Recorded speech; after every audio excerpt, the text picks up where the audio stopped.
তিনবার বলছে এই বিশ্ববিদ্যালয়ের নামটা বাংলাদেশ ডিজিটাল ইউনিভার্সিটি হবে। উনি বলে যাওয়ার পরও এই বিশ্ববিদ্যালয়ের নামটা হলো গাজীপুর ডিজিটাল ইউনিভার্সিটি হয়েছে।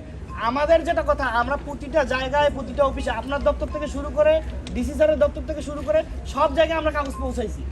আমরা আমাদের মতো করে সুন্দর করে আগানোর চেষ্টা করছি যাতে কোনো বিশৃঙ্খলা না হয়, যেহেতু গভর্নমেন্ট আমাদের। গভর্নমেন্ট তো আমাদেরকে ওভারলুক করলো, যেখানে উপদেষ্টা নিজে বললো যে এই বিশ্ববিদ্যালয়ের নাম হয় বাংলাদেশ ডিজিটাল ইউনিভার্সিটি, সেখানে এই তারা পোস্ট দিল দুইজন, যাদেরকে আমরা বিপ্লবের মাধ্যমে ক্ষমতায় নিয়ে গেলাম। তারা পোস্ট দেওয়ার পরও সেই জিনিসটা, এবং তারা মুখ দিয়েও আমাকে 3বার বললো যে তোমাদের নামটা বাংলাদেশ ডিজিটাল ইউনিভার্সিটি হবে। সেই জায়গা থেকে এটা গাজীপুর হলো। তাহলে স্যার আপনি কিভাবে বলতেছেন কালকে যদি কমিশনার স্যার এটা নিয়ে বসে, তাহলে এটাতে একটা পজিটিভ রেজাল্ট আসবে? তাহলে আপনারা কি চান? আমাকে তো জানতে হবে।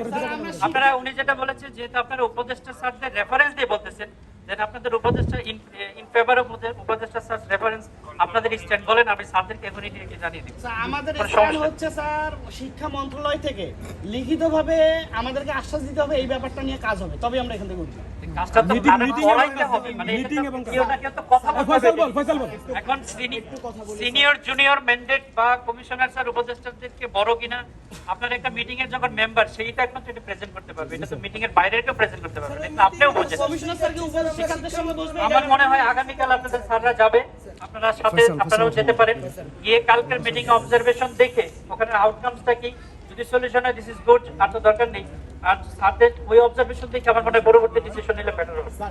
এটা যেহেতু আমার কাছে মেসেজ, আমার মনে হয় আপনাদেরকে কনভে করার প্রয়োজন আছে এবং এখানে রেশনাল হওয়ার প্রয়োজন আছে। স্যার আমরা কিছু কিছু ক্ষেত্রে হচ্ছে আমরাও বিষয়টা জানি না, তবে সেক্ষেত্রে আমরা বলতে পারি যে হচ্ছে আপনারা তো ওয়ারেন্ট অফ প্রেসিডেন্স জানেন স্যার, জানেন কিনা স্যার? আপনারা যেহেতু প্রশাসনে আছেন, আমরা সেই বিষয়টা দেখেই কার কাছে গেলে হবে সেই ওয়ারেন্ট অফ প্রেসিডেন্স দেখে আপনারা কাজ করেন স্যার।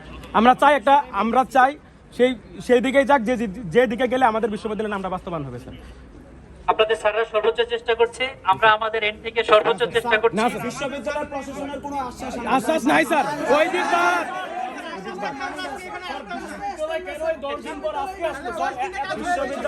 স্যার 10টা দিন আমরা ক্লাসে এখন অন্তত আমাদেরকে তো জানিয়েছেন, অফিশিয়ালি জানিয়েছেন গত সপ্তাহে, সম্ভবত বুধবার বৃহস্পতিবারে আমরা অলরেডি এটা প্রসেস করে সর্বোচ্চ পর্যায়ে পাঠিয়ে দিয়েছি। ওভার ফোনেও কথা হয়েছে, এখানে দাঁড়িয়েও স্যারের সাথে কথা বলেছি। স্যার বলছে কালকে মিটিং, এটা টক অফ দ্য মিটিং এ রাখবো।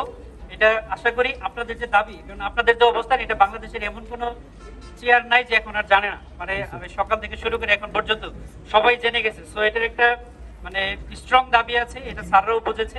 আমার মনে হয় ওই টেবিলে আলোচনা করে, যেহেতু কালকে সময় চেয়েছে, কালকে এটা আলোচিত হবে।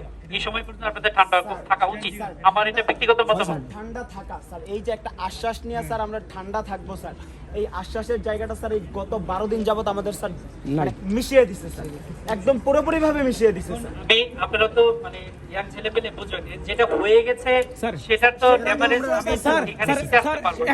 একটা বিষয় আমি একটু বলি স্যার, আমাদের কালিয়া করে সেটা নিয়ে স্যার আমাদের কালিয়া করে স্যার ময়লার যে ইস্যুটা, ওই দিন মিছিল করার পরে আপনি জাস্ট বলছেন ময়লা বন্ধ হবে, পরের দিন থেকে ময়লা বন্ধ হবে, কারণ আপনি ওই জিনিসটা গাছটা রাখেন, আপনি বললে এটা বন্ধ হবে এবং বন্ধ হয়েছে স্যার। এই জন্য আপনার কাছে স্যার থ্যাংক ইউ স্যার। কিন্তু আমরা চাচ্ছি এমন কাউকে দিয়ে আমাদের আশ্বাস দেবে বা জানাবে যে ওই ম্যান্ডেটটা রাখে নাম বাস্তবায়ন করার ক্ষেত্রে স্যার।